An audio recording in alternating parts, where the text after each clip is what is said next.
আপনি কি কখনো এমন কোনো সংকেতের কথা শুনেছেন যা শত শত বছর ধরে মানুষের কাছে রহস্য হয়ে রয়েছে? এমন কিছু চিহ্ন, প্রতীক বা গোপন সংকেত আছে যেগুলোকে কেউ বলে সতর্কবার্তা, কেউ বলে হারিয়ে যাওয়া সভ্যতার বার্তা, আবার কেউ বিশ্বাস করে এগুলোর সঙ্গে জড়িয়ে আছে এমন সব সত্য যা আজও পুরোপুরি উন্মোচিত হয়নি। আমি সোমনাথ, আর লেটস টক উইথ সোমনাথে আমরা জটিল বিষয়গুলোকে একদম সোজা ভাষায় খুব সহজভাবে বলি। এখানে আপনি অতিরিক্ত রং বেরঙের এডিট, বাড়াবাড়ি ধরনের ঝলক বা জোর করে বানানো ভয়েস ওভার পাবেন না। আমাদের লক্ষ্য খুব সিম্পল, তথ্যকে পরিষ্কারভাবে তুলে ধরা, যাতে আপনি শুনে বুঝতে পারেন আর ভাবতে পারেন। এমন সব বিষয় নিয়ে কথা বলি যেগুলো আমাদের পৃথিবী, রাজনীতি, মহাকাশ আর অজানা রহস্যের সঙ্গে জড়িয়ে আছে।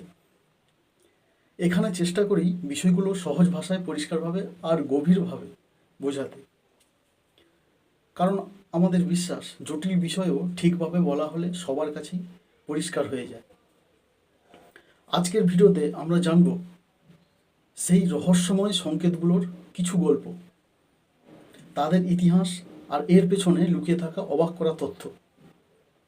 তাই ভিডিওটি শেষ পর্যন্ত দেখুন, কারণ শেষের তথ্যটি হয়তো আপনার ধারণাই বদলে দিতে পারে প্রাচীন সভ্যতা সম্পর্কে।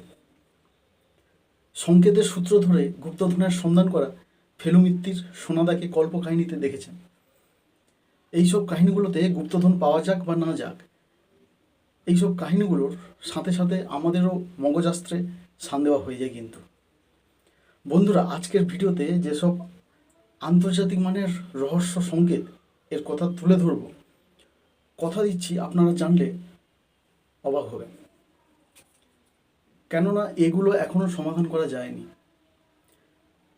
দ্বিতীয় বিশ্বযুদ্ধের সময় জার্মানরা এনিগমা নামে একটি জটিল যন্ত্র তৈরি করেছিল। সেই সময় সংকেত তৈরি করার সবচেয়ে উন্নত এবং সুরক্ষিত পদ্ধতি ছিল এনিগমা। যে কোনো অক্ষর এনিগমার কিবোর্ডে টিপলেই যন্ত্রটি সেটিকে অন্য কোনো সাংকেতিক অক্ষরে পরিণত করত। যুদ্ধ চলাকালীন জার্মানরা এনিগমা সহ আরও এনিগমার উপরে কিছু উন্নত সংস্করণ তৈরি করেছিল, যার অর্থ উদ্ধার করা দুঃসাধ্য ছিল। জার্মানদের বিশ্বাস ছিল শত্রুপক্ষ কোনো মতেই এনিগমা সংকেত ভাঙতে পারবে না। কিন্তু শেষে অনেক দিনের চেষ্টায় কয়েকজন পোল্যান্ডের গণিতজ্ঞ কিছু সংকেত উদ্ধার করলেও জার্মানদের ভয়ে তারা ব্রিটিশদের হাতে তুলে দেন। বিল সাইফার নামে এই সংকেত আজও বিখ্যাত হয়ে আছে। এবারে আসি এই বিল সাইফার সংকেতটি। 3টি সংকেত লিপিতে এমন গুপ্তধনের সন্ধান দেওয়া আছে যার বর্তমান মূল্য $30 মিলিয়ন চেয়েও বেশি। তার একটি থেকে জানা গিয়েছে যে আমেরিকার বেডফোর্ড এলাকায় প্রচুর পরিমাণে সোনার উপর রাখা আছে। গুপ্তধনের সঠিক ঠিকানা এবং গুপ্তধনটি কার বা কাদের সম্পত্তি তা আজও উদ্ধার করা যায়নি।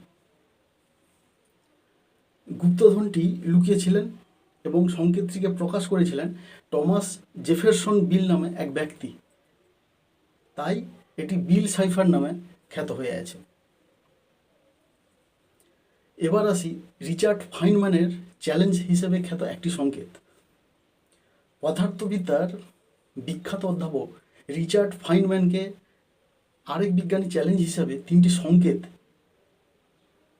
সংকেত লিপি মানে বের করতে বলেছিলেন। 3টি সংকেতের মাত্র একটি সমাধান বের করেন অন্য একজন, বাকি দুটির সমাধান আজও সম্ভব হয়নি। সমাধান হয়নি যেসব সংকেতের, তার মধ্যে জোডিয়াক সংকেত আন্তর্জাতিক মানের এক মানদণ্ড হয়ে দাঁড়িয়ে আছে। 6 থেকে 7-এর দশকের মধ্যে জোডিয়াক কিলার নামে পরিচিত ক্যালিফোর্নিয়ার এক ভয়ানক খুনি পুলিশের কাছে বেশ কয়েকটি সংকেত লিপি পাঠায় পুলিশ প্রশাসনকে চ্যালেঞ্জ হিসেবে। তার কয়েকটি উদ্ধার করা গেলেও কয়েকটি আজও রহস্য ভরা। অবশ্য শেষ পর্যন্ত খুনিকে ধরাও যায়নি। এরপর আসি এক ইন্টারেস্টিং রহস্য সংকেত। শোনা যায় যে 19বিংশ শতাব্দীতে আমেরিকাতে রিফিউজি কৃতদাসদের পালাতে সাহায্য করার জন্য আমেরিকার দক্ষিণে যেসব রাজ্যগুলো আছে তার কৃতদাসরা এক গোপন সংকেত বের করেছিল। তারা নাকি কাপড়ের উপর নানা রকমের নকশা সেলাই করে পরস্পরকে বার্তা বা উপদেশ পাঠাতো।